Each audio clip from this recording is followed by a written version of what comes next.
بسم الله الرحمن الرحيم. الحمد لله رب العالمين، والصلاة والسلام على سيد المرسلين وعلى آله وأصحابه وأهل بيته أجمعين. قال الله تبارك وتعالى: أعوذ بالله من الشيطان الرجيم. بسم الله الرحمن الرحيم.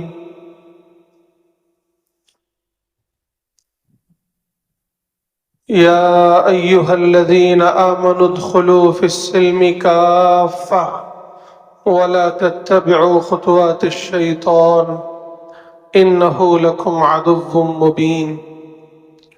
وقال تعالى: يا أيها الذين آمنوا استعينوا بالصبر والصلاة إن الله مع الصابرين. صدق الله العظيم. محترم بھائیوں اور بزرگوں،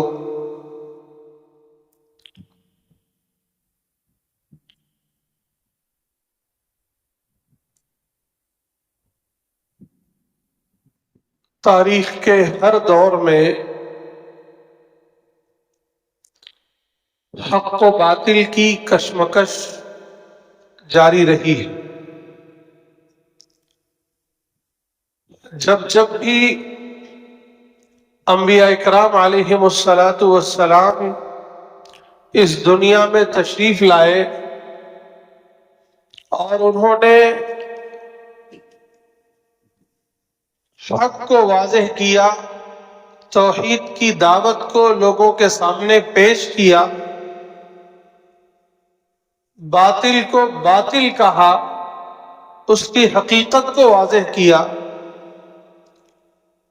یہ کشمکش شروع ہوئی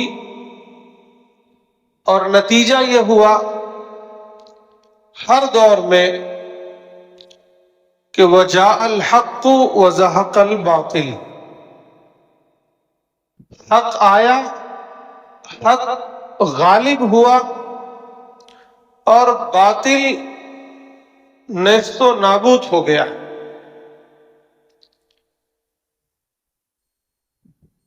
انبیاء اکرام علیہم السلام کی تاریخ آپ پڑھیں، بعض مرتبہ تو نبی تنے تنہا رہے، اس کے باوجود اللہ نے انہیں غلبہ نصیب فرمایا، ان کے مخالفین کو یعنی باطل کو ہمیشہ ہمیشہ کے لیے نیست و نابود کر دیا۔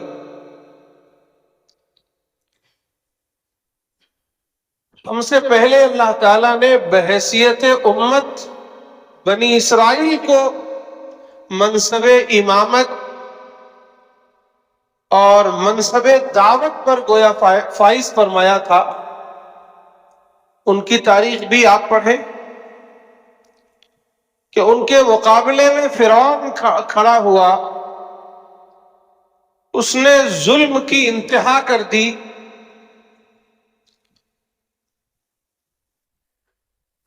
اس کا ایسا غلبہ تھا کہ کوئی تصور نہیں کر سکتا تھا کہ یہ مغلوب ہوگا۔ اس کے ظلم سے بنی اسرائیل کو کبھی نجات ملے گی، اس کی سرکشی اور اس کی ہٹھرلی کے مقابلے میں حق کو کبھی غلبہ نصیب ہوگا، اس وقت یہ تصور نہیں کیا جا سکتا تھا۔ لیکن تاریخ گواہ ہے کہ اللہ تعالیٰ نے حضرت موسیٰ علیہ السلام اور حضرت ہارون علیہ السلام کی دعوت کی برکت سے، ان کے حق کے اعلان کی برکت سے، ان کے اتمام حجت کی برکت سے پوری بنی اسرائیل کو فرعون سے، فرعون کے ظلم سے، فرعون کے فتنوں سے ہمیشہ ہمیشہ کے لیے نجات دے دی۔ اور یہی حال پچھلے تمام انبیاء کے بارے میں آپ پڑھ سکتے ہیں قرآن مجید اس کو بہت واضح طور پر بیان کرتا ہے۔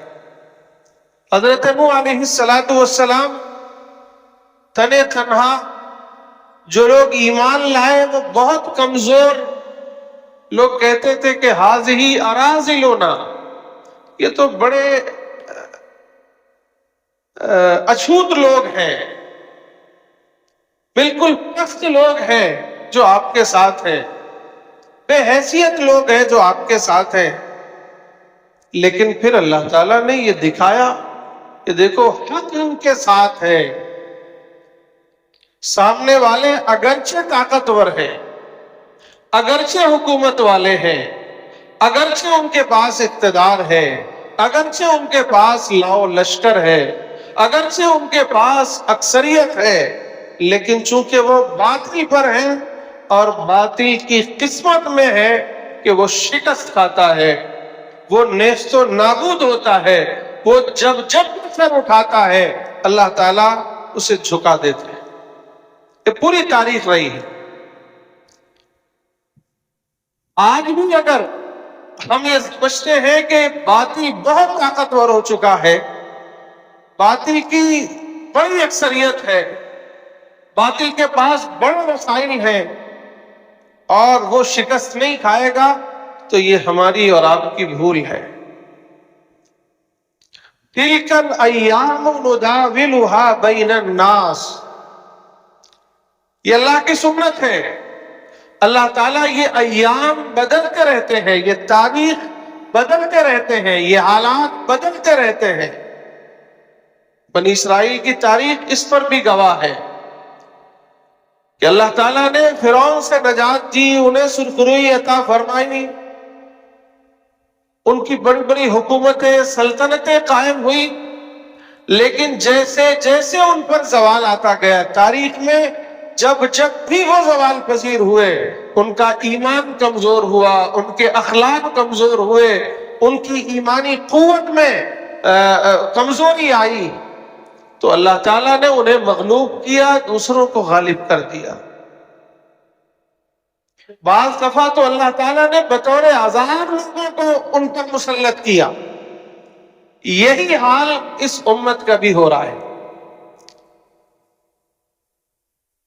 اللہ کے نبی صلی اللہ علیہ وسلم اور صحابہ اکرام کی کوششوں کے بعد ہم سب جانتے ہیں کہ اس امت کو اللہ تعالیٰ نے پوری دنیا میں غلبہ و اقتدار سے نوازا، سرخروئی سے نوازا، سربلندی سے نوازا، لیکن ہم میں جب بھی کمزوری پیدا ہوئی، پھر شکست ہوئی،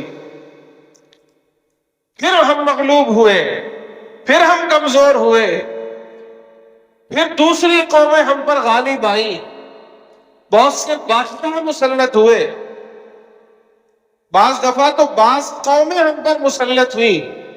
تاتاریوں کو دیکھیں آپ، انگریزوں کو دیکھیں آپ،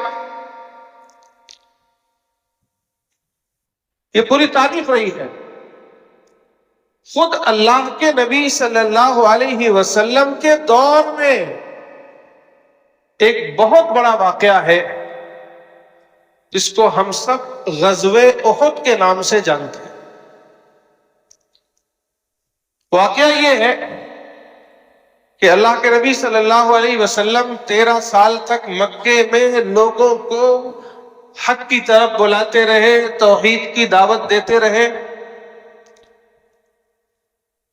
وہاں جب مخالفت حد درجے بڑھ گئی، وہاں رہنا دوبھر ہو گیا، تو وہاں سے آپ ہجرت کر کے مدینے تشریف لائے۔ پھر یہاں بھی انہوں نے چین سے نہیں بیٹھنے دیا، انہوں نے یہ ٹھان لیا کہ مدینے سے بھی ان کا قلع قمع کر دیں گے، ان کا خاتمہ کر دیں گے۔ اس کے نتیجے میں غزوہ بدر پیش آئی سن 2 ہجری میں، جس میں اللہ تعالیٰ نے بہت زیادہ ظاہری کمزوری کے باوجود، کچھ نہیں تھا مسلمانوں کے پاس، 313 تھے، نہ صحیح سے گھوڑے تھے، نہ صحیح سے اونٹ تھے، نہ صحیح سے ہتھیار تھے، کچھ بھی نہیں تھے۔ اس کے باوجود اللہ تعالیٰ نے 1000 باقاعدہ جنگجو لشکر کے سامنے فتح سے ہمکنار فرمایا. 1000 لشکر کے مقابلے میں اللہ تعالیٰ نے مسلمانوں کو جو صرف 313 تھے، نہتے تھے، انہیں فتح سے ہمکنار فرمایا. 70 کے قریب سرکش کفار مارے گئے، 70 کے قریب قید ہو کر مدینے لائے گئے. اس طرح بدترین شکست ہوئی مکے والوں کو. بڑے بڑے پہلوان، بڑے بڑے سرداران سب ساتھ تھے.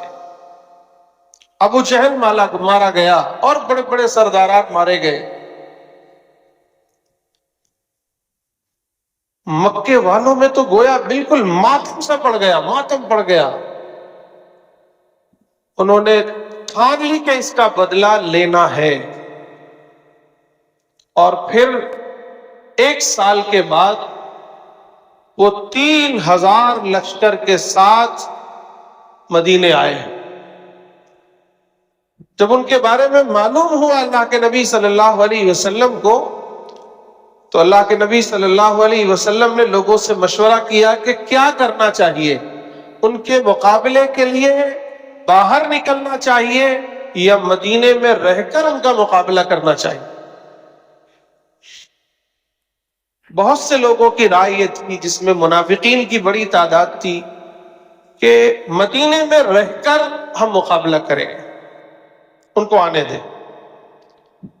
لیکن جو بڑے جذبے والے صحابہ تھے اور جن کا بڑا شوق تھا کہ ہم تو غزوہ بدر میں شریک نہیں ہو سکے، تو اس غزوے میں ضرور شریک ہوں گے. اور خاص طور سے اس میں جو نوجوان نسل کے لوگ تھے، انہوں نے جو یہ رائے دی کہ نہیں، ہمیں نکل کر ان کا مقابلہ کرنا چاہیے. اللہ کے نبی صلی اللہ علیہ وسلم کو یہ رائے پسند آئی اور آپ 1000 لشکر کے ساتھ احد پہاڑ کی طرف نکلے جہاں یہ جنگ ہوئی تھی. ساتھ میں عبداللہ ابن ابی جو رئیس المنافقین کہلاتا ہے وہ بھی تھا. اس نے راستے میں بہانہ بنایا کہ ہماری رائے نہیں مانی گئی، چونکہ ہماری رائے یہ تھی کہ ہم مدینے میں رہ کر لڑیں گے، وہاں خطرہ کم ہے. اب تو ہم 3000 لشکر کے مقابلے میں باہر جا رہے ہیں تو وہاں بہت زیادہ خطرہ ہے، اس لیے بھائی ہم تو نہیں جائیں گے. انہوں نے راستے سے لوٹنا گوارا کیا. انہوں نے کہا کہ ہم کسی حال میں بھی آگے نہیں جائیں گے. تو عبداللہ ابن ابی نے اپنے 300 ساتھیوں کے ساتھ، جن میں اکثر منافقین تھے، ان منافقوں کو لے کر جو بظاہر اسلام کا نام لیتے تھے، اپنے آپ کو مسلمان کہتے تھے، ساتھ میں شریک ہوئے تھے، وہ 300 لوگوں کو لے کر وہاں سے واپس آیا. 1000 کا لشکر ہے 3000 کے مقابلے میں، اس میں بھی 300 لوگ واپس ہو لیے. بہت سے لوگ گھبرائے، لیکن صحابہ نے سب کو سمجھایا، سب کا حوصلہ بڑھایا. اللہ کے نبی صلی اللہ علیہ وسلم نے حوصلہ بڑھایا اور آگے گئے. جب احد پہاڑ کے دامن میں پہنچے تو اللہ کے نبی صلی اللہ علیہ وسلم نے ایک انتظام یہ فرمایا کہ تقریباً 50 تیر اندازوں کو ایک پہاڑ کا ایک درہ تھا، یعنی پہاڑوں کے درمیان میں ایک گویا راستہ تھا، اس راستے پر کھڑا کر دیا کہ یہاں تم لوگ جمے رہنا، یہاں سے کوئی نقصان ہمیں نہیں پہنچنا چاہیے، ہر حال میں یہاں رہنا، یہاں تک کہ اگر تم یہ دیکھو کہ ہماری بوٹیاں نوچ لی جا رہی ہیں، ہمارے ٹکڑے ٹکڑے ہو رہے ہیں، پھر بھی یہاں سے نہیں ہٹنا. اور سب بندی کی آپ نے. ایک طرف پیچھے کی طرف پہاڑ تھا، ایک دائیں طرف، غالباً دائیں طرف وہ درہ تھا جہاں صحابہ کو کھڑا کیا تھا، اور سامنے سے کفار کو آنا تھا. مکے کے کفاران آئے، جس کا سردار ابو سفیان تھا، اس میں خالد ابن ولید بھی شریک تھے. ابھی تک یہ دونوں ایمان نہیں لائے تھے. جنگ شروع ہوئی پہلے ہی مرحلے میں اللہ تعالیٰ نے ایمان والوں کو فتح سے ہمکنار کیا، اور یہ کفار کے اندر بھگدڑ مچ گئی، یہ بھاگنے لگے ادھر ادھر، انہوں نے میدان چھوڑ دیا، بھاگ گئے، اور مسلمانوں نے دیکھا کہ یہ سب بھاگ گئے ہیں، تو پھر وہ جو مال غنیمت ہوا کرتا تھا وہ چننا شروع کیا، اسے حاصل کرنا شروع کیا۔ یہ جو پہاڑ پر 50 صحابہ کرام کو اللہ کے نبی صلی اللہ علیہ وسلم نے کھڑا کیا تھا، انہوں نے دیکھا کہ جنگ ختم ہو چکی ہے، کفار شکست کھا چکے ہیں، ہمیں فتح مل چکی ہے، اور سب مال غنیمت لے رہے ہیں، تو چلو ہم بھی مال غنیمت لیتے ہیں۔ ان کے جو سردار تھے حضرت عبداللہ ابن جبیر، انہوں نے بہت روکنے کی کوشش کی کہ نہیں، اللہ کے نبی نے کیا فرمایا تھا یاد ہے؟ آپ نے فرمایا تھا کہ اگر ہمارے ٹکڑے ٹکڑے بھی کر دیے جائیں تو یہاں سے نہ ہٹنا۔ لیکن وہ چونکہ صحابہ نے کہا کہ بات تو یہ اصل میں مفہوم یہ تھا کہ جب تک ہم لوگ فتح نہ پا جائیں اس وقت تک نہ ہٹنا، تو آپس میں ذرا سا اختلاف بھی ہو گیا۔ تو وہ جو سردار تھے وہ تو وہاں جمے رہے، امیر تھے وہ تو جمے رہے، 2-4 صحابہ اور ان کے ساتھ جمے رہے، بقیہ سب نیچے اتر آئے اور سب مال غنیمت لینے لگے۔ ادھر وہ لوگ بھاگ چکے تھے، لیکن خالد ابن ولید اپنا ایک دستہ لیے پیچھے کھڑے تھے، اسی انتظار میں گویا۔ انہوں نے دیکھا کہ یہ راستہ خالی ہو چکا ہے، بس 2-4 لوگ بچے ہیں، انہوں نے وہاں سے حملہ کر دیا۔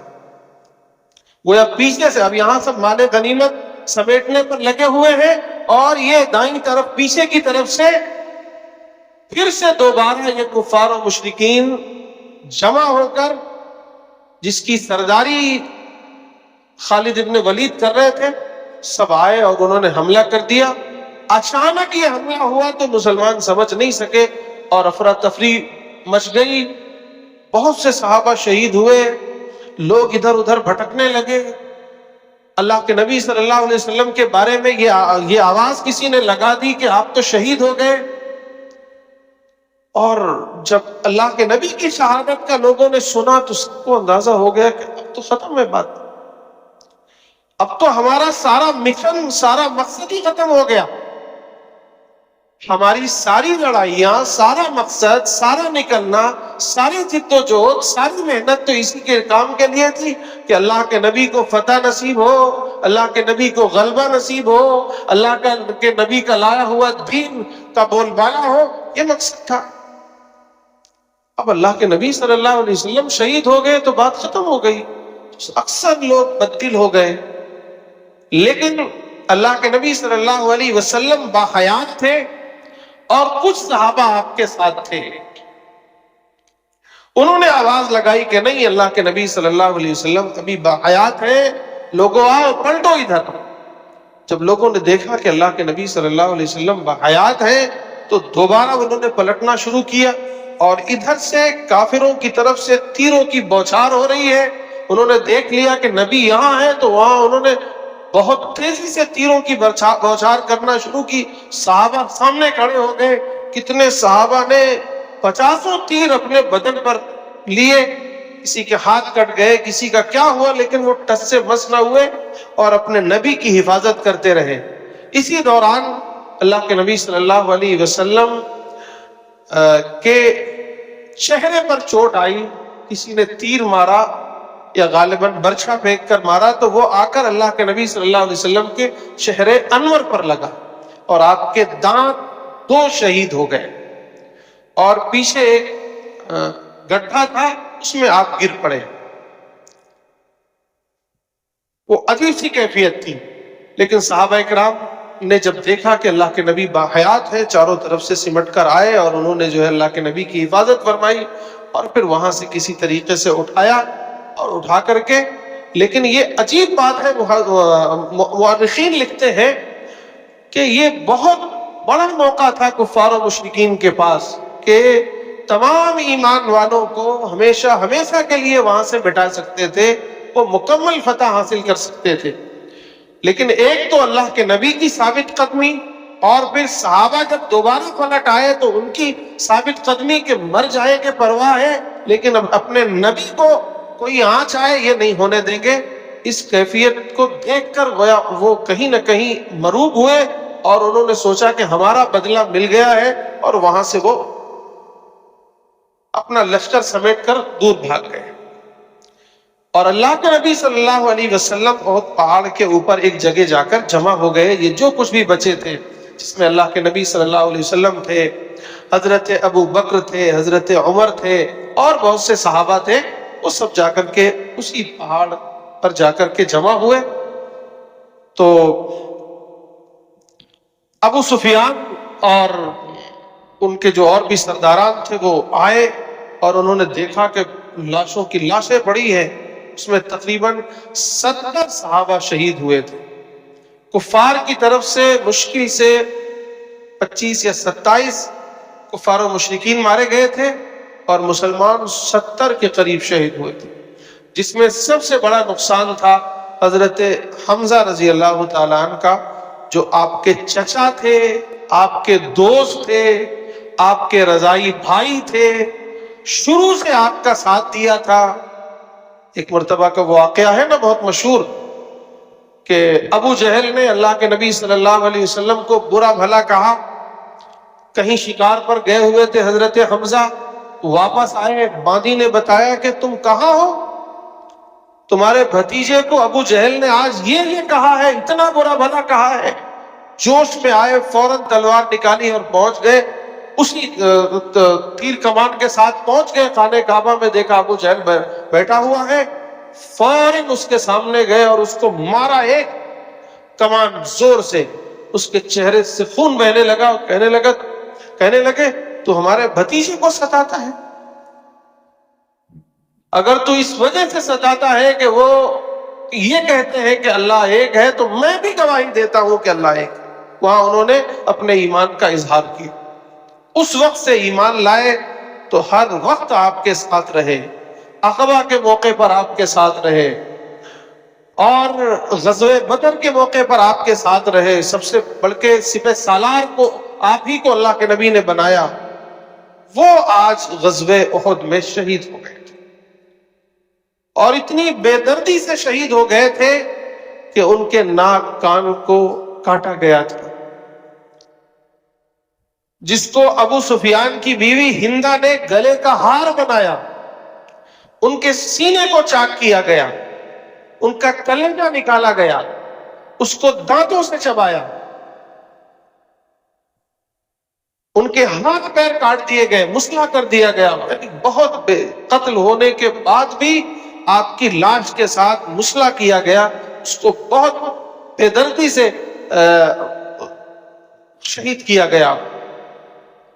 یہ کیفیت۔ اور ادھر اللہ کے نبی صلی اللہ علیہ وسلم پہاڑی پر موجود ہیں، تو ابو سفیان اپنے گھوڑے کے ساتھ واپس آیا، اسے کوئی نظر نہیں آیا، تو اس نے آواز لگائی کہ کوئی ہے؟ اللہ کے نبی صلی اللہ علیہ وسلم کا نام لیا، محمد ہیں یا گئے، ختم ہو گئے، مار دیے گئے؟ ابو قحافہ یعنی ابو بکر ہیں یا وہ بھی مار دیے گئے؟ ابن خطاب ہیں یا وہ بھی مار دیے گئے؟ یہ آواز لگاتا رہا۔ اللہ کے نبی صلی اللہ علیہ وسلم نے سب کو کہا کہ خاموش رہو۔ حضرت عمر سے رہا نہیں گیا جب انہوں نے کہا خطاب ہے، ابن خطاب ہے یا وہ بھی مار دیا گیا، آج ذلیل ہو گئے وہ بھی آج۔ حضرت عمر نے آواز لگائی کہ ابو سفیان، سب موجود ہیں، سب باحیات ہیں، ہمارے نبی بھی باحیات ہیں، ابو بکر بھی باحیات ہیں، میں بھی ہوں۔ تو ابو سفیان نے ایک نعرہ لگایا تھا اس وقت، اعلو ہبل، اعلو ہبل، اعلو ہبل۔ ہبل ان کا بت تھا جس کی وہ پوجا کرتے تھے، کہا وہ اپنے ہاں کہتے ہیں نا جے ہو، ہبل کی جے ہو، ہبل کی جے ہو، ہبل کی جے ہو، آواز لگائی اس نے۔ تو اللہ کے نبی صلی اللہ علیہ وسلم نے کہا کہ کوئی ہے جو ان کا جواب دے؟ تو صحابہ نے پوچھا کیا جواب دے؟ اللہ کے نبی نے فرمایا بولو اللہ اعلی و اجل، اللہ اعلی و اجل، اللہ اعلی و اجل، کہ اللہ بہت سب سے بلند ہے، اللہ کی سب سے بڑی جے ہو، اللہ سب سے بڑا بزرگ ہے، سب سے زیادہ بزرگ ہے، سب سے زیادہ بلند ہے۔ تو ابو سفیان نے کہا کہ ہمارے لیے لات ہے، عزا ہے، لنا عزا ولا عزا لکم، ہمارا تو عزا، ان کا بھی ایک بت اور تھا، ایک خدا تھا جس کی پوجا کرتے تھے وہ، بولا ہمارا تو عزا ہے، تمہارا کون ہے؟ تمہارے پاس کوئی عزا نہیں ہے۔ اللہ کے نبی نے کہا اس کا بھی جواب دو۔ صحابہ نے کہا کیا جواب دو؟ تو اللہ کے نبی صلی اللہ علیہ وسلم نے فرمایا کہ جواب دو کہ اللہ مولانا ولا مولا لکم، کہ اللہ ہمارا مولا ہے، ہمارا کارساز ہے، ہمارا مددگار ہے، تمہارا مددگار کوئی نہیں ہے آج، آواز لگاؤ۔ صحابہ نے حضرت عمر نے وہاں سے آواز لگائی، اور اس کے بعد ابو سفیان نے کہا کہ دیکھو بدر تمہارا تھا، احد ہمارا ہے، ہم نے اپنے شہیدوں کا بدلہ لے لیا۔ اللہ کے نبی صلی اللہ علیہ وسلم نے یہاں سے آواز لگوائی کہ بولو کہ دیکھو تمہارے مردے جہنم میں گئے، ہمارے شہید جنت میں گئے، اس لیے یہ کوئی بدلہ نہیں ہے، ہم جب بھی فتح یاب تھے آج بھی فتح یاب ہے، ہم مارے تو غازی ہیں، مرے تو شہید۔ وہ یہ نعرہ آپ نے لگوایا، اور پھر وہ کہیں نہ کہیں مروب ہو کر وہ لوگ وہاں سے چلے گئے، کیونکہ ان کو اندازہ تھا کہ یہ تو ایک غلطی سے ہم نے یہ فتح پا لی ہے، یہ غلبہ پا لیا ہے، اگر اللہ کے نبی نے آواز لگائی اور پھر یہ جھپٹے تو پھر ہماری خیر نہیں ہے۔ خیر وہ وہاں سے چلے گئے، اور اللہ کے نبی صلی اللہ علیہ وسلم صحابہ کو لے کر مدینے تشریف لائے، اور اسی دوران آپ نے حضرت حمزہ کی لاش کو دیکھا تو بہت قریب، بہت دکھ ہوا، آپ کو بہت دکھ ہوا، اور آپ نے کہا کہ ہے کوئی آج جو میرے چچا پر نوحہ کرے؟ یعنی اسلام میں نوحہ نہیں ہے کہ اگر ہوتا نوحہ کیا جاتا تو آج حضرت حمزہ پر نوحہ کیا جاتا، آج ان پر عورتیں روتی، وہ اتنی بے دردی سے شہید کیا گیا تھا۔ پھر اسی دوران کسی نے کہا اللہ کے نبی صلی اللہ علیہ وسلم ادعو علی المشرکین، اے نبی آپ ان مشرکوں پر بد دعا فرما دیجئے، بد دعا کر دیجئے۔ تو اللہ کے نبی صلی اللہ علیہ وسلم نے فرمایا، ہاں اس سے پہلے کا واقعہ ہے، جب آپ بہت زخمی ہو گئے تھے، خون بہ رہا تھا اور آپ گر گئے تھے، تو آپ نے کہا لو لیس کیف یفلح قوم شجوا نبیہم، آخر وہ قوم کیسے فلاح پا سکتی ہے جس نے اپنے نبی کے ساتھ یہ کیا ہے، اپنے نبی کو اس طرح زخمی کیا ہے۔